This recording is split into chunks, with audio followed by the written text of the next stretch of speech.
Европа Корп представляет фильм совместного производства Ulysses Pictures и Blue Pen при участии Intermedia Network и поддержкой Министерства культуры Республики Сербия и Белградского секретариата по делам культуры. Люк Бессон представляет фильм производства Батрича Ненезича, режиссера Уроша Стояновича. В Первой мировой войне Сербия потеряла 2/3 мужского населения. Остались женщины, им предстояло начать новую жизнь собственными силами. Это их история. Авторский перевод Антона Алексеева для Art-Video DVD. Это морская звезда. Маленькое существо, которое вырастает только в море и здесь у нас, в бобненной луже. Потому, наверное, что и наше море соленое и горькое, как слеза. В этой луже растет и кладбище. Самое большое и самое красивое кладбище на всей горе.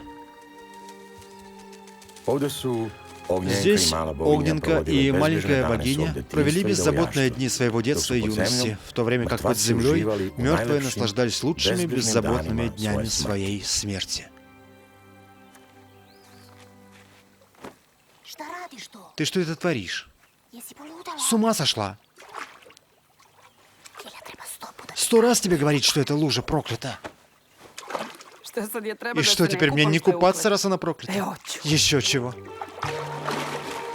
Маленькой богине нет дела до колдовства. Но если ты не веришь в колдовство, оно верит в тебя.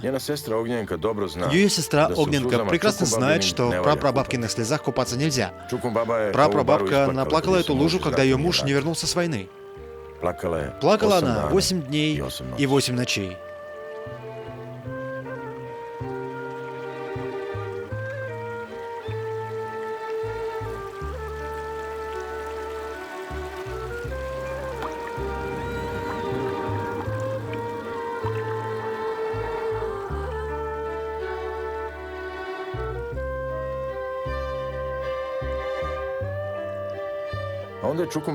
А потом прапрабабка поняла, что хватит плакать, и пообещала, что с сегодняшнего дня ее сердце станет каменным навсегда. А поскольку она не умела ничего другого, как рыдать, то и стала плакальщицей, лучшей на всей горе. Плакальщицы — это женщины, которые рыдают, причем намного красивее и печальнее, чем настоящие вдовы. А за этот дар здесь на горе всегда платили хорошие деньги. Так, от войны до войны, из поколения в поколение процветало это маленькое семейное ремесло.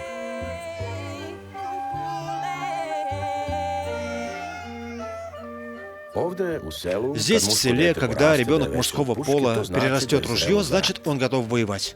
Войн всегда хватало, оружия становились все короче и короче.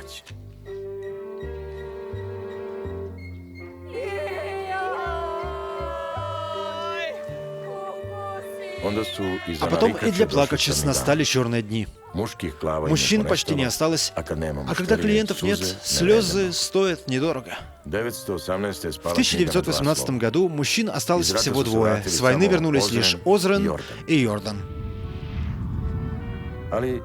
Но и они скоро ушли в землю. Сначала не стало Озрена. Одни говорят, сам виноват, пьяный дурак, глаза залил.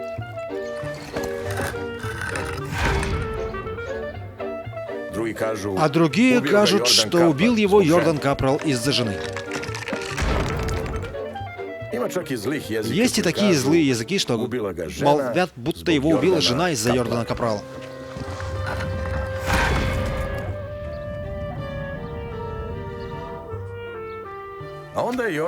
Потом Йордан понял, что дело тут не шуточное. Он знал, что не справится один с защитой села, полного женщин, поэтому взял и посадил по всему винограднику мины.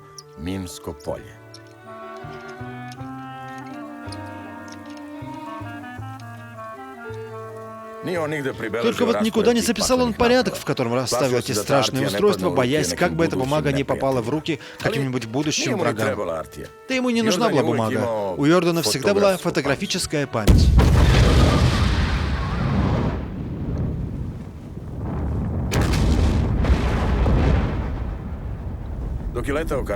Летя на небо, Йордан гордился собой и своим минным полем.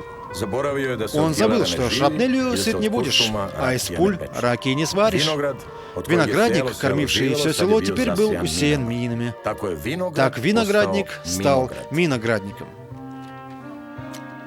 Что ж, и в миноградник кому-то надо ходить. Тут выбирать не приходится. Тянешь соломинку, а там уж как Бог даст.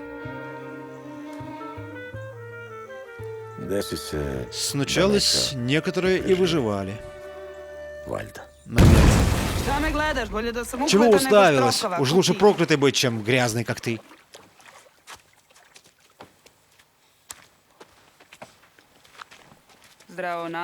Привет, Надя. Привет. Можно плакальщиц заказать? А кто клиент? То есть, кто покойник? Я.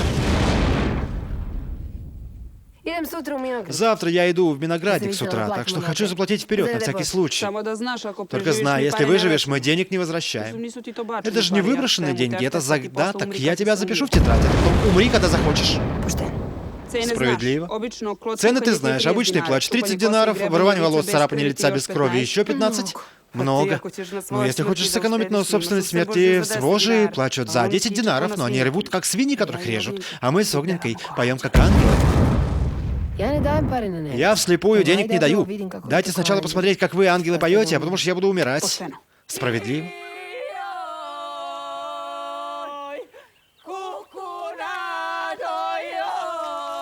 Ой, надо, горе, беда пришла.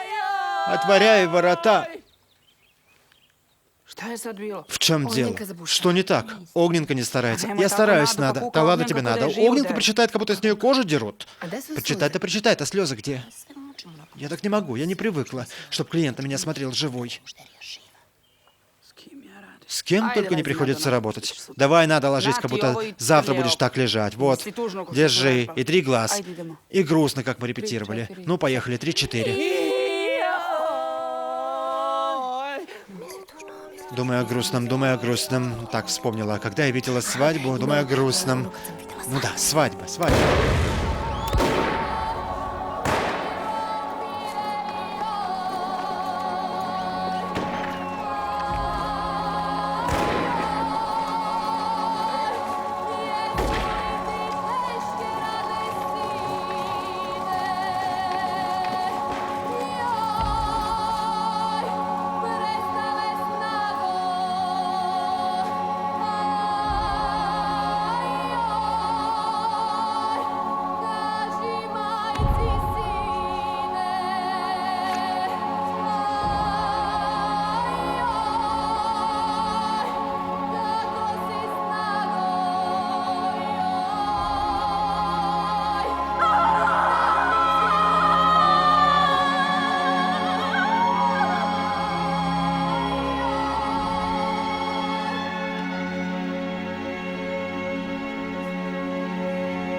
Ты плачешь, Огненка?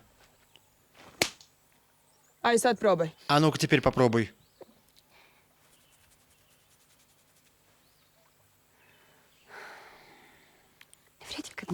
Что пробовать? Не плачется мне.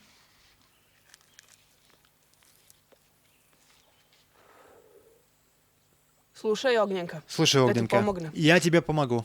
Тебе осенью исполнится 22. Ты будешь самая настоящая старая дева. А тебя даже никогда мужчина не ласкал.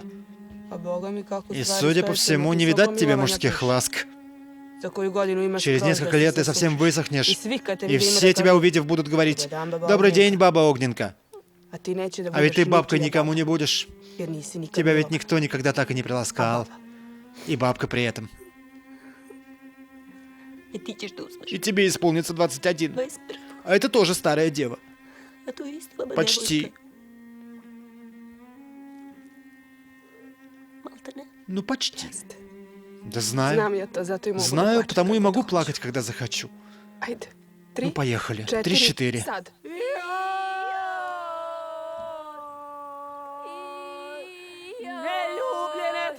Ой, очи твои черные, нецелованные. Ой-ой-ой. Хватит. Хорошо. Только очи черные, нецелованные уберите. Но у тебя же черные глаза, почти. Но целованные. Я целовалась с мужчиной. А в губы? В губы. Да ладно тебе, не ври, Надица. А как это в губы? Я тебе покажу. Трусиха. Я не трусиха.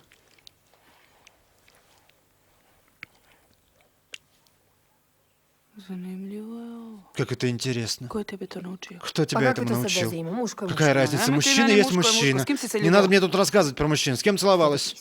С дедом Бисой. Фу, Надица, неужели с дедом Бисой, с этим старым козлом? А что, так и умереть старой девой, да? Дед Биса. Последний мужчина на горе. Никто его на самом деле не считал за мужчину, скорее за бабу. До тех пор, пока все остальные друг друга не перерезали. Но для женщин мужская рука и есть мужская рука. В любви. Ну что, получится что-нибудь с дедом Бисой? Не знаю, не жди чуда, я всего лишь обыкновенная ведьма.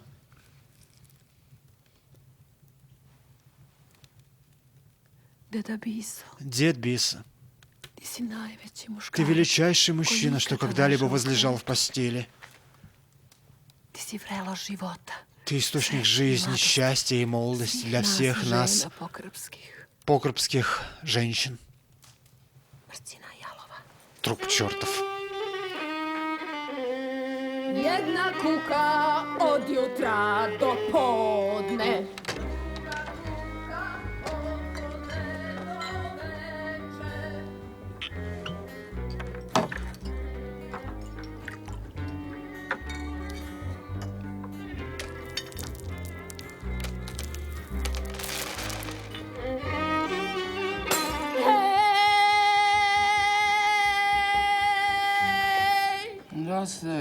Ну хватит этого похоронного дерьма. Правда, девочка, хватит причитаться. Что-то в этом есть. Я тебе плачу, чтобы ты гостей веселила, Рати, а не для того, чтобы ты им напоминала, почему они пьют. Буду я стараться для этих доходяг. Все равно не знаю ничего веселого.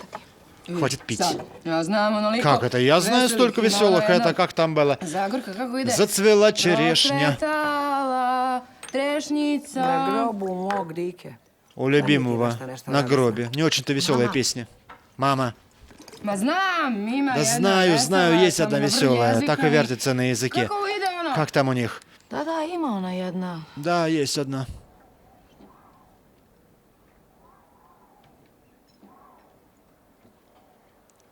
А можно сыграть эту же кладбищенскую, только чуть-чуть поживее. Надице за упокой души.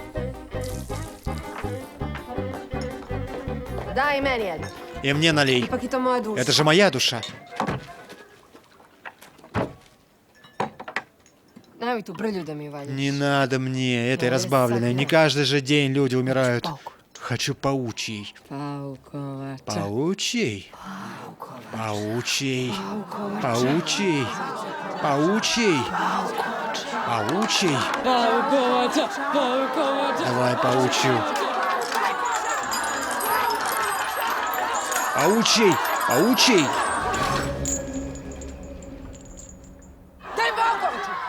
Давай паучью. Давай. Не надо за горкой. Огненка, не будь деревенщиной. Не хочешь выпить за упокой души мертвой Надицы?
чертям такую жизнь, когда ты старая дева и магия не поможет. Даже вампир с тобой не хочет танцевать.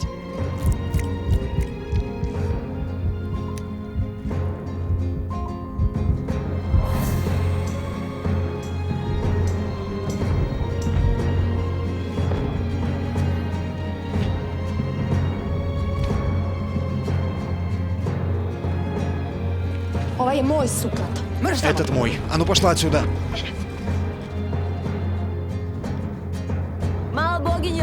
Маленькая богиня. Ратия, что вы делаете?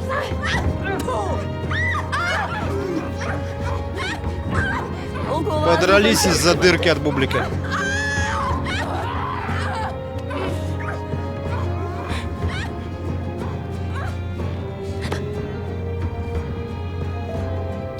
Добрый день.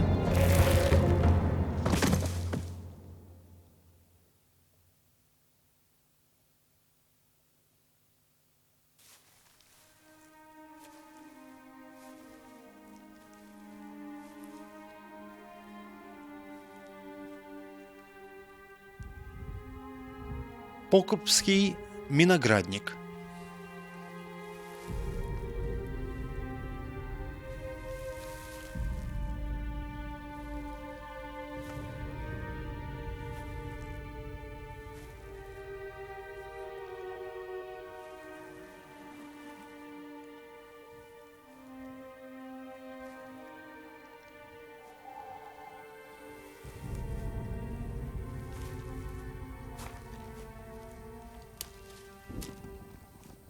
Огненка, ну не хнычь. Огненка? Я за твои слезы заплатила втридорога. Береги их для похорон. Это тебе бесплатно от нее. Как все-таки грустно. Что грустно? Что? Я сегодня в ад отправляюсь. Там тепло, много голых мужиков. Это мне вас надо оплакивать. Старые девы.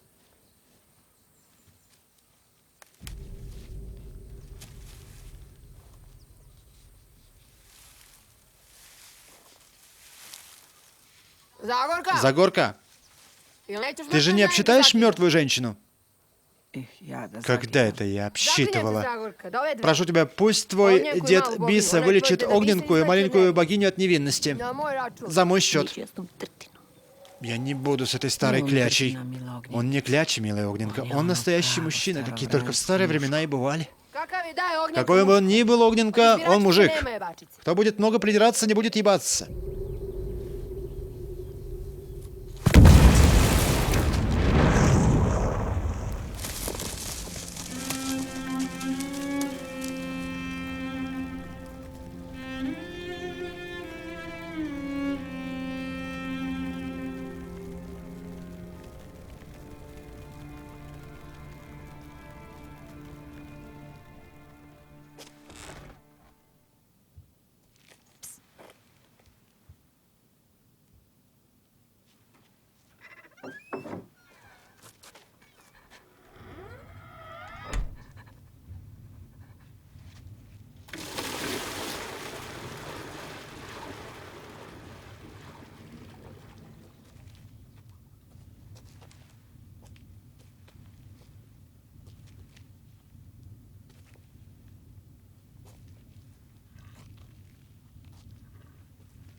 А может, лучше голых мужиков в аду подождем? Не так-то это просто. Чтобы в ад попасть, нужно сначала блудом заняться. Блудом заняться? Блуд. Какое дурное слово. Вот ласки — хорошее слово. Ладно. Кто первый? Огненка, богиня. Огненка старше. Пусти меня. Пусти.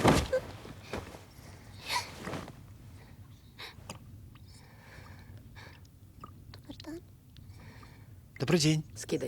Давай живее, раздевайся. Вы выйдете сначала. Что она говорит? Говорит, чтобы мы вышли. Чтобы мы вышли? Что это они себе вообразили? Они не знают. Молоды еще. Никогда их не ласкали, вот они и не знают. Слушай, красавица, так дела не делаются. Кто-то же должен следить за дедом Бисой. Видишь, какой он нежный, чувствительный. Нельзя, чтобы с ним что-то плохое сотворилось.